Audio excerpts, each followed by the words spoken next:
بسم اللہ الرحمن الرحیم۔ سید الکونین خاتم الانبیاء رسول کریم صلی اللہ علیہ وسلم ولادت سے لے کر وصال تک ہمارے لیے اسوہ ہے۔ آپ صلی اللہ علیہ وسلم کے اقوال و افعال، آپ صلی اللہ علیہ وسلم کی عبادت، آپ کا معاشرہ، آپ کے اخلاق، آپ کا رہن سہن، غرض یہ کہ زندگی کے ہر موڑ اور ہر گوشے کا نام سیرت ہے۔ عقل و فہم اور دینی شعور رکھنے والے کسی بھی مسلمان پر یہ بات بھی ڈھکی چھپی نہیں کہ انسانی زندگی کے لیے نبی کریم صلی اللہ علیہ وسلم کی اعلیٰ ذات میں بہترین نمونہ ہیں۔ قرآن کریم میں اللہ رب العزت نے ارشاد فرمایا، اللہ کے رسول میں تمہارے لیے بہترین نمونہ ہیں۔ نیز امت مسلمہ کے لیے آپ کی بے پایاں شفقت و مہربانی اور مسلمانوں کی خیر و فلاح کے لیے قلبی تڑپ اور جہد مسلسل کے وقی مضامین سے قرآن و حدیث بھرے ہوئے ہیں۔ چنانچہ قرآن کریم میں ایک مقام پر ارشاد باری ہے، ترجمہ ہے، تمہارے پاس تمہیں میں سے ایک رسول تشریف لائے ہیں، ان پر تمہاری تکلیف بھاری ہے اور وہ تمہاری بھلائی کے حریص ہے اور ایمان والوں پر نہایت شفیق و مہربان ہے۔ اسی شفقت و مہربانی کے تعلق سے ایک حدیث ملاحظہ فرمائیے۔ حضرت عبداللہ بن عمرو بن عاص رضی اللہ تعالیٰ عنہ سے روایت ہے کہ رسول اللہ صلی اللہ علیہ وسلم نے قرآن کریم میں حضرت ابراہیم علیہ السلام کے متعلق یہ آیات تلاوت فرمائی، جس کا ترجمہ ہے کہ میرے پروردگار، ان بتوں نے بہت سے لوگوں کو گمراہ کر دیا، یعنی ان کی وجہ سے بہت سے آدمی گمراہ ہو گئے، پس جو لوگ میری پیروی کرے وہی میرے ہیں، پس ان کے لیے تو میں آپ سے عرض کرتا ہوں کہ ان کو تو ہی بخش دے۔ اور عیسیٰ علیہ السلام کا یہ قول بھی تلاوت فرمایا، جس کا ترجمہ ہے، یعنی اے اللہ، اگر آپ میری امت کے ان لوگوں کو عذاب دے تو یہ آپ کے بندے ہیں، یعنی آپ کو عذاب و سزا کا پورا حق ہے۔ پھر آپ صلی اللہ علیہ وسلم نے دعا کے لیے اپنے دونوں ہاتھوں کو بلند کیا اور کہا، اے میرے اللہ، میری امت، میری امت، اور آپ صلی اللہ علیہ وسلم اس دعا میں روئے۔ اللہ تعالیٰ نے حضرت جبرائیل علیہ السلام کو فرمایا کہ محمد کے پاس جاؤ، اگرچہ تمہارا رب سب خوبیاں جانتا ہے، مگر پھر بھی تم جا کر ہماری طرف سے پوچھو کہ ان کے رونے کا سبب کیا ہے۔ پس جبرائیل علیہ السلام آپ کے پاس آئے اور آپ صلی اللہ علیہ وسلم سے پوچھا۔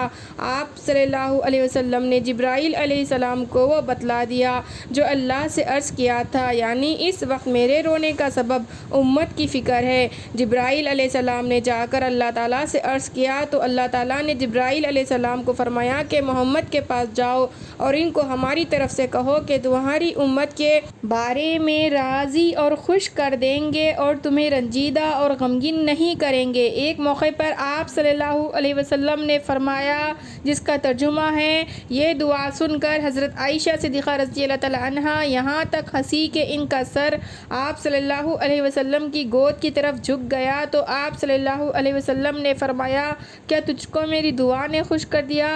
عرض کیا، حضرت آپ کی دعا کیوں خوش نہ کرتی؟ آپ صلی اللہ علیہ وسلم نے فرمایا، خدا کی قسم، یہی میری دعا میری تمام امت کے لیے ہر نماز کے بعد ہوتی ہے۔ یہ امت کے فکر و غم اور خیر خواہی کے جذبات سے معمور پیغمبرانہ مزاج تھا، جو ہمہ وقت آپ کو مضطرب و بے چین رکھتا تھا، اور یہ سلسلہ شفقت و مہربانی صرف دنیا کی فانی زندگی تک محدود نہیں، بلکہ محشر کے میدان میں بھی، جب ہر انسان ہی نہیں بلکہ ہر نبی نفسی نفسی کے عالم میں ہوگا۔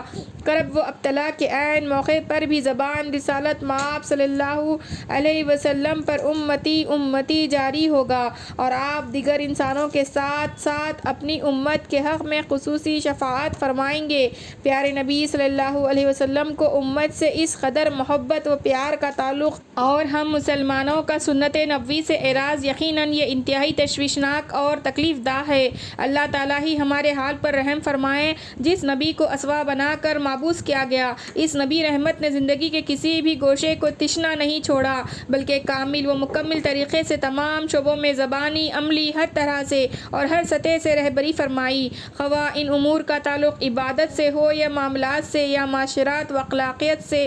زندگی کا ہر مرحلہ اس آفتاب نبوت کی پاکیزہ و مقدس روشنی سے منور اور روشن ہے۔ ہماری سب سے بڑی کوتاہی یہ ہے کہ ہم بے عملی کا شکار ہیں، ذلیل دنیا کے حرص و طمع کے 22 پردوں نے ہمیں پوری طرح سے ڈھانپ رکھا ہے۔ یہی وجہ ہے کہ منزل کی صحیح سمت معلوم ہونے کے باوجود ہم اس پر چلنے سے عاجز و قاصر رہتے ہیں۔ شدید ضرورت اس بات کی ہے کہ ہم اپنا محاسبہ خود کریں، اپنی عبادتوں کا جائزہ لیں۔ ہماری نمازیں پیغمبر کی نماز سے میل کھاتی ہے یا نہیں؟ زکوٰۃ اور رمضان شریف کے روزوں، حج بیت اللہ اور دیگر عبادتی کاموں میں ہم اپنے پیارے نبی صلی اللہ علیہ وسلم کے طریقے کو کتنا ملحوظ رکھتے ہیں۔ اسی طرح معاملات کو دیکھیے کہ اس میں ہم کس حد تک پیغمبرانہ اسوا کو اختیار کیے ہوئے ہیں یا غیروں کے بنائے ہوئے اصول اور ان کے بے برکت طریقے اختیار کرتے ہیں۔ معاملات کی صفائی و شفافیت کے متعلق نبی رحمت عالم صلی اللہ علیہ وسلم کی تعلیمات و ہدایت پر ہمیں کتنا اعتماد ہے۔ اخلاق و معاشرات کے پہلو سے بھی ہم اپنے طرز عمل پر نظر ڈالیں۔ اخلاق نبوی صلی اللہ علیہ وسلم سے ہماری خصلتیں اور مزاج کتنا متاثر ہے۔ حرص و طمع، کینہ و حسد، حب جاہ، حب مال، غرور و گھمنڈ، غصہ اور بخل جیسی خصلتیں اور گھٹیا عادتوں سے ہم عملی طور پر کتنی نفرت کرتے ہیں، اور اخلاق عالیہ، تواضع، انکساری، توبہ و استغفار، انس و محبت، زہد و توکل، صبر و شکر، حلم و بردباری، صدق و اخلاص، احسان و رضا، شرم و حیا، ہمدردی و رحم دلی جیسے بلند اوصاف سے ہماری طبیعت کتنی مانوس ہے، اور وقت آنے پر ان دو متضاد راہوں میں سے ہم کس راہ کو اختیار کرتے ہیں۔ اسی طرح اپنی معاشرتی زندگی کا بھی جائزہ لیجیے اور بہت سنجیدگی سے محاسبہ کریے کہ قبیلہ و خاندان، عزیز و اقارب، پڑوسیوں اور دیگر لوگوں کے ساتھ رہن سہن اور گزر بسر کے سب طریقے ہمارے اچھے ہیں یا نہیں۔